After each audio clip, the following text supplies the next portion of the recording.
अस्सलामुअलैकुम स्टूडेंट्स, आज हम कर रहे हैं D2 mathematics exercise number 1A का क्वेश्चन नंबर 5। क्वेश्चन स्टार्ट करने से पहले जिन जिन लोगों ने अभी तक मेरा चैनल सब्सक्राइब नहीं किया, काइंडली मेरे चैनल को सब्सक्राइब कर लीजिए, बेल आइकन को ऑन कर लीजिए, ठीक है, ताकि आपको मेरी डेली की जो वीडियोज़ हैं वो अपलोड होंगी वो आपको तक पहुँचती रहें।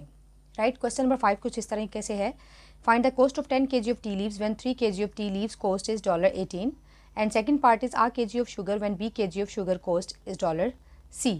अब यहाँ पर ये कहा जा रहा है कि 10 kg ऑफ टी लीव्स जो है हम लोगों ने उसकी कॉस्ट फाइंड आउट करनी है, ठीक है, और जबकि 3 kg ऑफ टी लीव्स जो हैं और उसकी कॉस्ट जो है हम लोग को गिवन है। अब क्वेश्चन स्टार्ट करते हैं हम लोग। सबसे पहले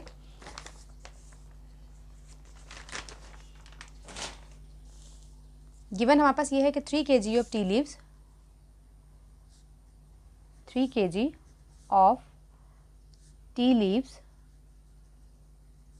इज इक्वल टू $18, ठीक है। $18 हमें 3 kg ऑफ टी लीव्स हमें गिवन है। अब अकॉर्डिंग टू, अगर हमारे पास यहाँ पर 3 kg ऑफ टी लीव्स है, अगर हमारे पास 1 kg ऑफ टी लीव्स हो तो इजीली हम लोग किसी भी kg की वैल्यू जो है फाइंड आउट कर सकते हैं, ठीक है। अब यहाँ पर 3 kg ऑफ टी लीव्स है, अगर मैं यहाँ पर दोनों साइड्स पे 1 पे डिवाइड कर दूँ, दोनों इक्वेशन के दोनों साइड से, तो इससे कोई फ़र्क नहीं पड़ेगा, ठीक है।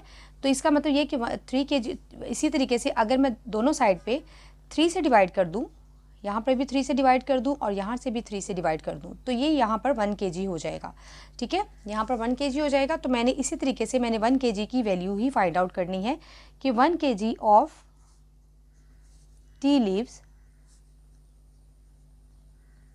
इज इक्वल टू 18 और 3 को डिवाइड कर लेंगे तो आंसर हमारे पास आ जाएगा $6। अब 1 kg ऑफ टी लीव्स हमारे पास गिवन है, मतलब निकाल लिया हम लोगों ने। तो मैं इसी तरीके से 10 kg ऑफ टी लीव्स जो उन्होंने क्वेश्चन की रिक्वायरमेंट है वो निकाल लेंगे। Right 10 kg of tea leaves हमारे पास क्या आ जाएगा, तो अगर 10 को 6 से मल्टीप्लाई कर लेंगे तो हमारे पास 6 × 10, तो हमारे पास $60 जो है हमारे पास 10 kg ऑफ टी लीव्स की वैल्यू आ जाएगी।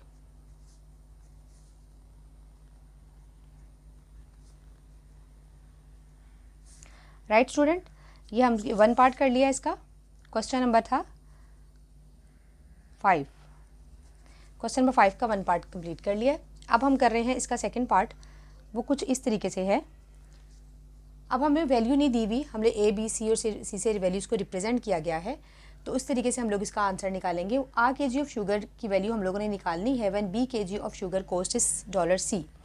B kg ऑफ शुगर हम लोगों को पता है कि B kg ऑफ शुगर की कॉस्ट जो आ रही है वो $C आ रही है। इस तरीके से जैसे मैंने ऊपर आपको समझाया था कि दोनों को अगर मैं 1 से डिवाइड कर लूँ तो इक्वेशन के दोनों साइड पे कोई फ़र्क नहीं पड़ेगा। इस तरीके से अगर मैंने यहाँ पर 3 पे डिवाइड किया था तो यहाँ पर मैंने क्योंकि 1 लेकर आना है, 1 kg की वैल्यू निकालनी है, तो यहाँ पर मैं अगर B से डिवाइड करूँगी तो ये 1 kg हो जाएगा। और इस तरीके से